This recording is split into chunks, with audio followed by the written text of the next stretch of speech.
Welcome back everyone, got a usual compilation for you for this week. First up, oh my god.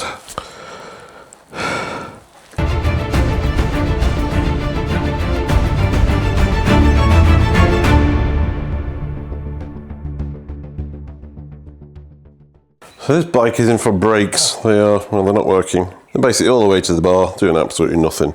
However, that's not really its biggest problem. Would you look at the state of this? Oh my god. I mean, I've been doing this a long time and geez, nobody's ever bought me a bike in this state before. It's absolutely disgusting. And yes, there's definitely a cleaning charge on this one, don't worry. So I need to get to this brake here, and of course the pads only come out the bottom. The wheel's going to come off and it's all going to get jet washed. Another part of the problem is it's an e-bike and there's no battery on here. So I'm just going to have to wrap this up in a plastic bag or something while I jet wash it. Get both wheels out and give it a wash. Just ridiculous, guys. Not acceptable. This is not cool. Okay, bring your bike in for a service, no problem. Bit of road grime, no problem. This, big problem. Not showed you under here, have I? I mean, it's not even just road grime, is it? This is, wow. Anyway, enough of that. Let's get it fixed. Anyway, I'm not taking these gloves off for the entire duration of this video, that's for sure. I don't know if it actually works. I haven't even tried the gears yet. I've got to get this down here to get the wheel out, so let's have a look. Oh my god. Yeah, well, it's like a dream.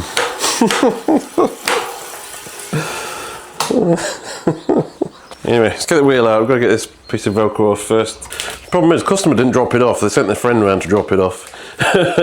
Conveniently. Otherwise, I've been having words. Don't worry. Look, that's what colour it was. So let's cut these cable ties off. I don't just unplug this plug here. Then we can drop the wheel out. Alright, this should just drop out now. Another cable tie. There, so I'll get this covered up with a bag and then I'm going to take it to the bike wash station.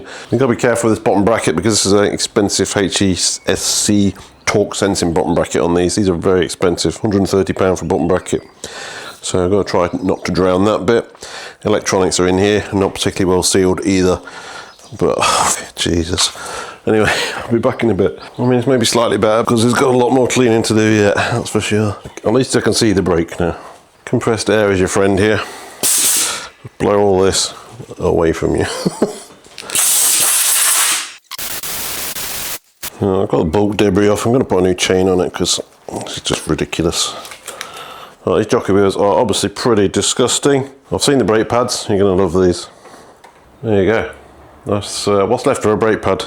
You can see a lot of piston and you can see something that looks like a razor blade, which is the backing plate. Ain't much braking material left on that. Yeah. Right, let's get these out. Look at that, pistons nearly fell out, it's that bad. I mean, I don't know about you guys, but I can't really see why the brakes are not working. I mean, loads of life left in that, look. This side's actually not too bad. It's clearly been set massively off centre and wow, that is absolutely toast. That's nearly gone all the way through, pretty much gone all the way through. The backing plate there. Yeah, they're dead. Front ain't gonna be much better, I bet. Let's have a look. Right, so front and then back, so yeah. Right, so I've just finished cleaning this up now. Get some pads in, push these pistons in, etc, etc. I don't think the rest of the bike is that bad actually. I'm going to put a new chain on it. And apart from that, there's not much to this bike. Pushing these in, I normally just use this Cushcore tie lever. I find it does a really good job normally. Any metal pistons on this, so we've got no danger of cracking anything. Right, they've gone back in lovely anyway. Good. EBC pads going in here. I really do like these pads. I use them on pretty much everything I can really, to be honest. Very good value and perform really well if you bed them in properly. Right, there you go. So you should always change the split pin when you put these back in. That's all it needs, just a little bend there. I'll do the same on the back brake, finish cleaning it all off and then I'll come back to you and get it all bedded in with a new chain on the sinter machine. Right, obviously with the state of these pads, rotors are not going to be far behind it, so I'm just going to measure these. 1.55, so that's pretty much minimum spec there. Use these little special ones with the part tool, they measure the middle of the rotor rather than the edge where there's potentially a bit of a lip. But best practice to measure it in the middle with these if you can. Time for replacement anyway.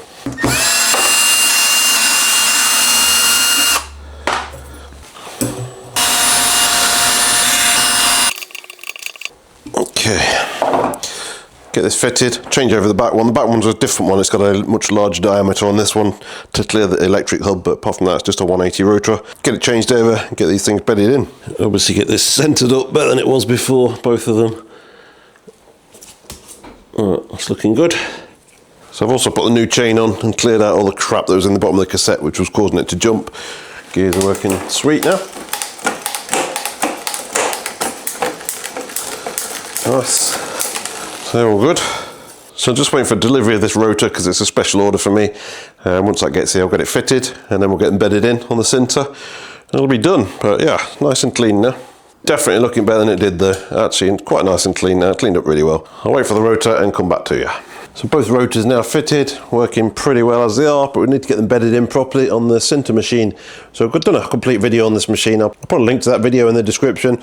Fantastic bit of kit, but workshop only really. Right, let's go.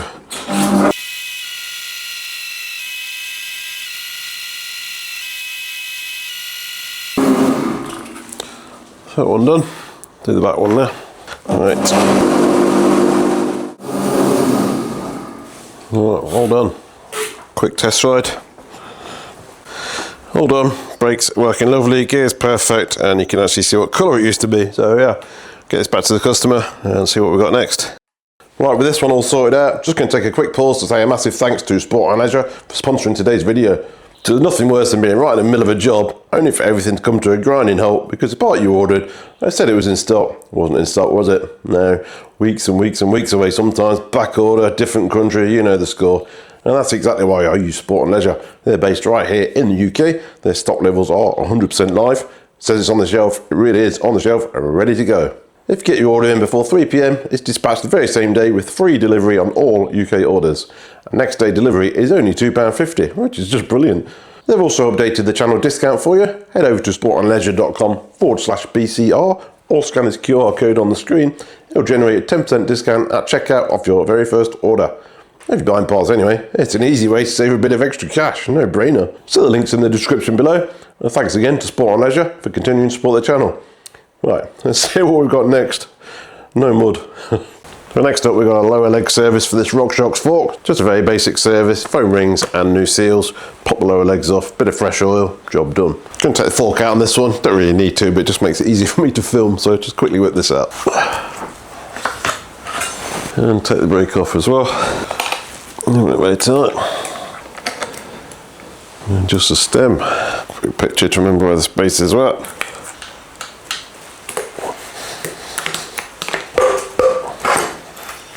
Need a drop of grease in here anyway, so it's worth taking out. Alright, fork is out.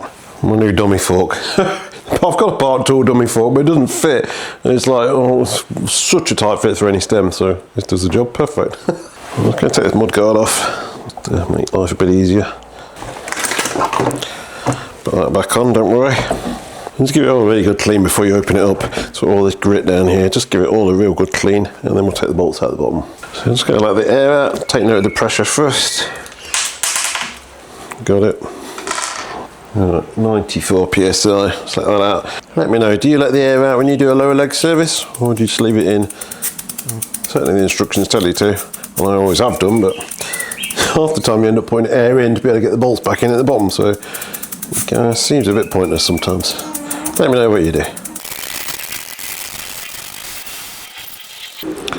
Right, we are empty. Then we're going to get these two bolts out here. So this is your rebound adjuster. Remember where your position is. That's 5 positions from 12 o'clock. If you're own fault, you're probably going to have all this written down anyway, but if it's this customer's fault, I need to remember. So this should just pull straight off now. Like that. All it is an Allen key basically, so if you've lost that and you need to make an adjustment, you can just use an Allen key. Then we need to get these out. You're going to get a bit of oil come out of there, so it's basically an oil bath in the bottom, 10 mil in each leg. So you've got 20 mil of oil that's going to come out eventually, if there's any left of it. So I'm just going to loosen these off slightly, give them a tap just to break the seal. It shouldn't be very tight, about 7 newton meters. Like that. So undo it 2 or 3 threads like this. Same on that one. So leave it protruding like that. All you need to do then is just hit the end of this bolt. It'll basically break the tape on there. Can take a bit of a whack. like that, and you'll hear it when it just bottoms out like that. So that one will come out now. Same on this one, just a bit of a tap. Like that. And I'm just going to clamp it in here. You've got a waste oil container down here, and these legs should just pull off now, and a bit of oil will come out. And these should just slide down now. Any oil will come out. Not much in there is not a drop. Yeah. You don't normally too much, but you should get at least a drop. These are pretty much bone dry. And then you can take the lower legs off. There's literally hardly anything coming off there, so I'm just going to clean this split race from the headset while I'm waiting. I've got about 2 drops, I think. It's just a matter of cleaning all this with clean cloth, isopropyl alcohol. Got a new sag ring in the kit as well, so you can take this one off. Like so. Give them all a good clean. Absolutely peeing it down outside, sorry if you can hear it. British summer, almost British summer. Here's me with a hoodie on and pissing it down rain. Right, put this to one side for now so it don't get knocked. So we need to get that's the lid for the isopropyl alcohol I've just lost. Anyway, we need to get these seals out, these foam rings, and get these replaced. Oh my god. Before you do anything else, just get your foam rings in some oil. Give them a good soak. Stick them to one side. Gas mark 8, 20 minutes. These normally just pop out fairly easily. These are Pedro's downhill tire lever I use for these. I'm going to do it on the floor because it's just a bit easier. It's a lot easier. And just get it on one side. Take your time. What's coming? And there's one. And there's an angry cat because he's getting rained on. He's not impressed with the weather. Yeah, you can do the next one. No, don't think so. There's a little hailstorm now outside, by the way. I think it's these little wet footprints. Take your time, feel it coming out. Shush. There you go. And there's your foam rings in this one. Pretty disgusting. Just a case of cleaning the inside now. This is isopropyl alcohol again.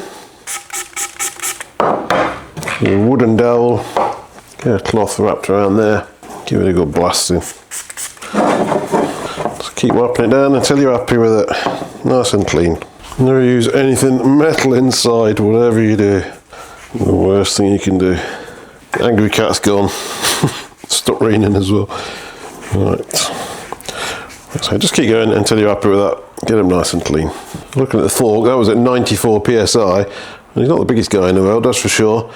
Maximum really is 85 plus. You can go to 148, but I would have said he was kind of my weight, if anything, sort of 65, 75 psi. But yeah, he had 94 in there. I'll take it, but okay, I'm happy with that.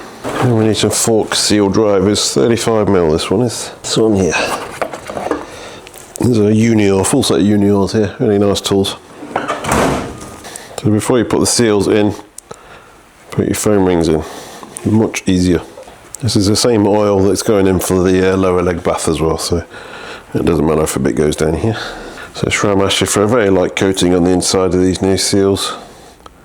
Keep the outside clean now. Just a little bit on there and get them fitted. Seal just slides on that driver, perfect fit. That goes in there, and you just hit it with a mallet until it bottoms out, you'll hear it. So you just tap that in there, you'll hear it bottom out. That's that, you'll hear that bottom out. Make sure it's flush, beautiful. You hear that tone change, that's when it bottoms out. And again, just make sure it's flush, which it is. Super easy with the right kit. This is me just washing suspension oil off the camera.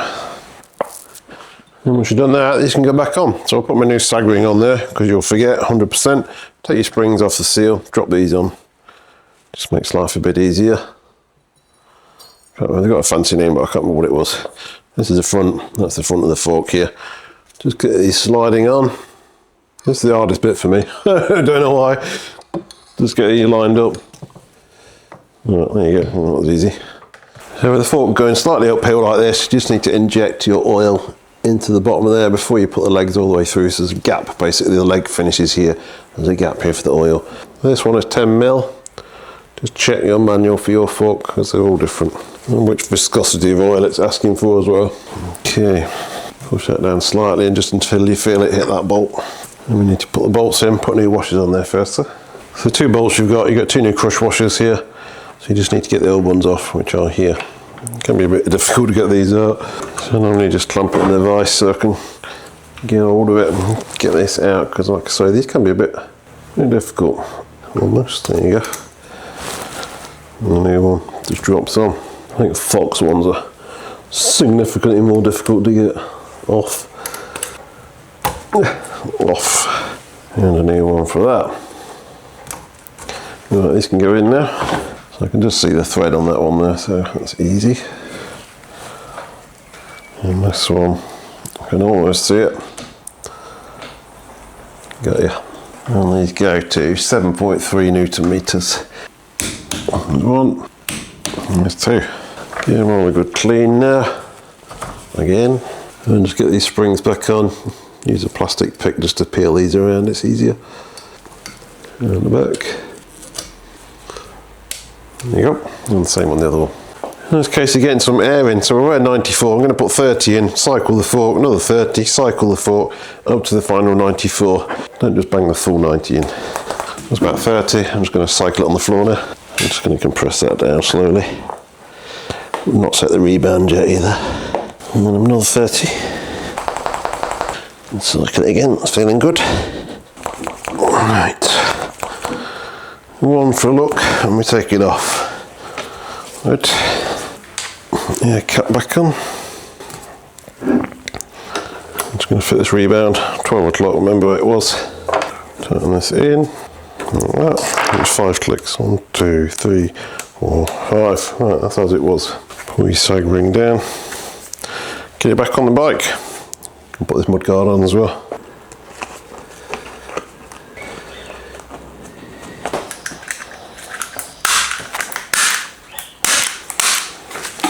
On.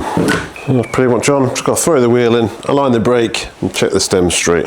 Job done. Quick tweak on this, and it should be about there. There you go. Pretty good. Okay. Right, pretty straight. Torque her up. Finished. Oh, it's raining again. Can't believe it. 4.5 Newton meters for a mountain bike stem. That's the lowest I've ever seen. And that's what I'm asking for. Job done. Mudguard back on. Headsets in. Brakes centered. Stem aligned. Now let's go back to the customer. See what we've got next. Next up, we have this. I'll see probably one of these every week. Derailleur's ended up in the spokes, ripped the hanger in half, destroyed the derailleur, twisted the chain, and just made a general mess. So I've got to strip all this off. Yeah, there's a chain that completely knackered. Strip it all off, new gear cable as well, 'cause took that with it, and get it put back together. Like I say, I do at least one of these every single week. They're nearly all Carreras. I don't know why. Anyway, let's get it off. Oh God.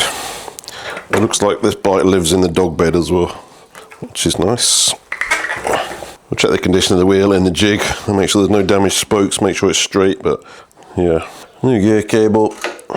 Chain wise, I don't need a chain tool, it's pretty much done itself. There's the chain split. And that's what happens.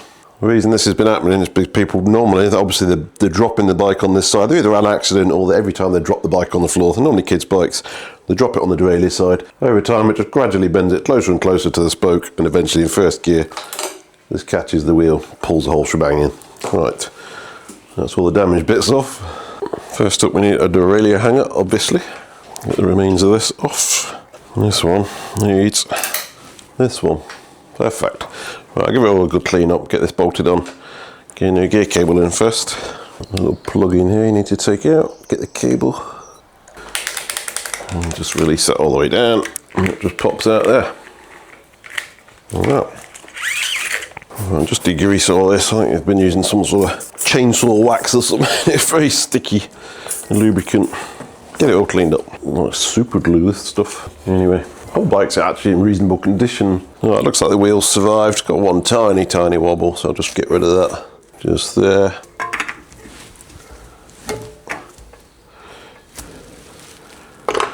That's fine.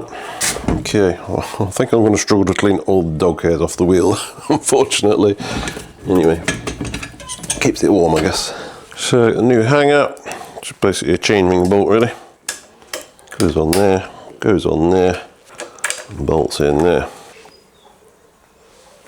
Okay, let's get the wheel back in, then we'll put the derailleur back in. I just can't clean this, it's just like super glued dog hair. Yeah, I think I'm going to struggle to get that off. It's literally like glued on. Right, derailleur. Sometimes you get away with using the derailleur, but this one, as you can see, it's got a massive twist in it, so there's no straightening that, unfortunately. It's a shame, because these are pretty decent mechs, to be honest. They do perform pretty well. I can harvest spares off this, though, like bolts and screws. These are actually pretty much as good as new, so keep some spares off it. But look at this, it's literally glued together. I don't know what lube they've been using. I'll have a word, but that's like glue. You can hardly turn that. Get that on its stop there. Then we need to set the limit screws, because it's a brand new derailleur. That's the one time you do need to set them.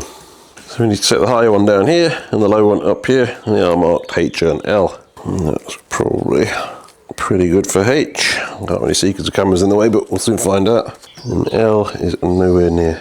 So pull that over. So I'm pulling that towards the wheel with my hand at the same time as unscrewing it. Again, a little bit more. Fine tune it when the chain's on, but just get it somewhere close for now. That's good. B screw, we'll do that later. This hair's doing my head in. I think I'm going to take it out and clean it somehow. It's just doing my head in. Right, bear with.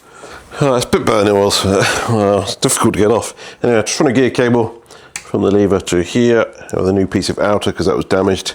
Get a chain on, get it set up. And here one just goes straight through. So easy on Shimano. Refit your little plastic cap. Like that. So this piece of housing is in actually really good condition. Like I said, I don't think the bike's done that many miles, to be honest. Under the bottom bracket and a new piece of housing for this. Through there, in there, and into here. Right, so ready for a chain now. Just connect this cable up, we know we're in the right gear. Screw your barrel, adjust it all the way in. We've got one on the gear lever as well, so we're good. All the way in and then out a couple of turns. Just gives you adjustment both directions. Tighten that up. Pull the derailleur towards you when you tighten that, otherwise it just does funny things. Trim the excess off, you don't need much on this one. And then it's going to go behind this tab here, like that. Keep it out of the spokes, out. And super important you put a cable end cap on this one. Just throw a new chain on. And then just go through the gears and we're done. Pretty easy these are. They're nowhere near as bad as they look. And just guessing this one. 2 or 3 off there, I think. Somebody asked me if the bird sounds were real. Yeah, they're real, guys. I can hardly hear myself think sometimes, but it's quite nice really, I guess. I've got worse offices, isn't there? Oh, that's on. That's too long. Let me take another one out. That looks a bit better. I'm small, so that's a bird. Right, let's go get it on the big chain ring. Oh, don't even move. That works, doesn't it? I need a bit more tension on that. Yeah, that front shifter's not shifting at all, so I'm going to give this several turns. Make sure you don't go all the way out. And go again. There we go. Right, now we'll try the back. So because we've fitted a new piece of housing here with new ferrules, I'm just going to clip the gear lever without pedalling. That'll just seat all these properly in. Keep going. That just seats all that in. Then release it down. Check your tension. You should have a bit of tension on there. That's not going to shift with that little, I'll tell you that much. I'm going to go for 1 gear. Not quite there. It actually did go up, but we're going to unscrew this 2 or 3 turns. And then go back down. And go back up. And if you get those 2 right on Shimano, 99% of the time, the rest of it's going to be absolutely fine.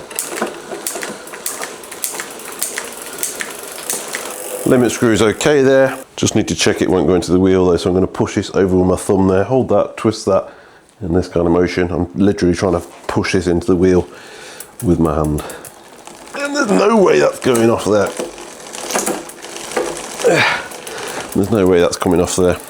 Now we need to set this B screw, drop it back down to the smallest chainring. you want around about a 5 or 6 millimeter gap between the top of this jockey wheel here and this sprocket here. So this is a 6 millimeter Allen key, so the gap's way too big. So I'm just going to unscrew this B screw, and that will close that gap right down.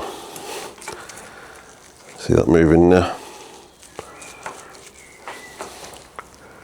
People get so finicky about B screw adjustment. Honestly guys, it's as long as it's somewhere close on this sort of system, it's just going to work. Right, happy with that. Back up to the big chain ring. I'm going to go down the cassette at the back. Too much cable tension there. You can see it's ever so slightly sluggish to shift down there. So I'm just going to back this in half a turn, go back up there. Goes up lovely. Now it's a bit quicker. Just a slight bit of hesitation coming down there, so too much tension then. That's okay now. That's okay. High limit screws good. And back up. Beautiful. Alright, we're good. Like I say, I must get at least one of these every single week. They're nearly all Carreras. They're normally teenagers' bikes, and we're all that age once. We know how we treat the bikes. And just throw it on the floor, bends the derailleur, eventually it goes into the wheel, kaboom, bang. Anyway, it's pretty straightforward repair. It's nowhere near as bad as it looks. Quite expensive though, so you need a derailleur normally. Well, you normally need a derailleur, you always need a hanger, and 99% of the time you need a new chain, you're crazy not to, plus a cable. So it does add up to a fairly pricey repair for just being careless basically. So look after your bike guys. You used to get the old derailleur guards, but they're a bit of a struggle to fit onto modern bikes. And normally you just bend that into the gear and the gears stop working anyway. Just bend it back out again. But yeah, just be careful. If you're going to drop your bike, if you're going to throw it on the floor, throw it onto non-drive side. That's my advice. Right, what's next? So quick one on this. This bike is 35 years old. So it's the time of year everyone's getting these old bikes out. Bit of sunshine, they go for a ride. And these gear levers are not doing anything. Let me show you. So these are very old Shimano Rapidfires. Click this in here and look how slow it's going back. It's just so sticky and slow. It is kind of working, but sometimes these will get so bad that the lever will just literally stick in this position here with gum inside it. Fortunately, it's a super easy fix on these. Two ways of doing it, I'll show you both. First way is just flood it through with something like WD-40, GT85, your favourite lube. We can use this finish line, which is basically a cleaner and a lubricant at the same time. So this is perfect for this. So what we're going to do is literally flood this shifter with this stuff, and it will free up very, very quickly. You watch. So you've got loads of access in here. You can actually take this off, but you don't need to. So you've got good access in the side here. I'm literally just going to flood this through with this stuff. Don't be shy. Give that a minute. And then all you got to do is just work the gear lever. And you'll find you'll have very positive clicks very quickly. Like that. That's pretty much fixed. That's 35 years worth of dried up old grease just freed up. I'm just going to pedal at the back now. I think the bike's got many other issues, but the gear lever's working now. That's it, so you can hear how positive those clicks are now. And then we'll go another 35 years. I've never been beaten by one of these yet. Always, always, always managed to free these up very easily. The only time you can't do it is when it's been damaged. If you crashed it and bent one of these levers, then you might struggle. But if you just dried up all grease, just flush it through, and away you go. However, there's another way of doing it. This is the lever for the front derailleur, same bike. It's not even clicking, there's just no action there at all. This is a triple chain ring, so it should have 3 definite clicks there. And ain't doing anything. So what you can do is warm it up, and then the old grease in here basically sort of goes liquid again and starts working. In fact, don't work. Again, flood it through. So I'm just going to warm this up a bit. Just use a heat gun and warm it up. Don't go too crazy, you might melt it, but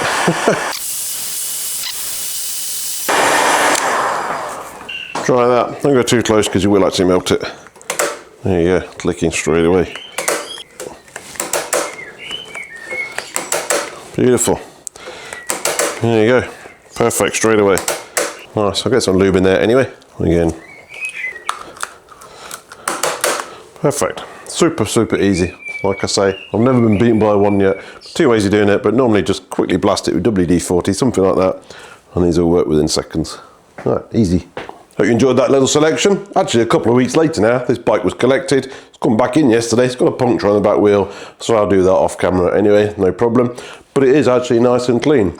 And to be fair, when the customer collected it, we had a damn good laugh about it. They were quite proud of the fact that it's probably the dirtiest bike I've ever had in 30 years. Give them some grief, don't you worry. Anyway, I hope you did enjoy it. If you do like that, if you've not already done so, you know, subscribe, you know the score, all that great stuff.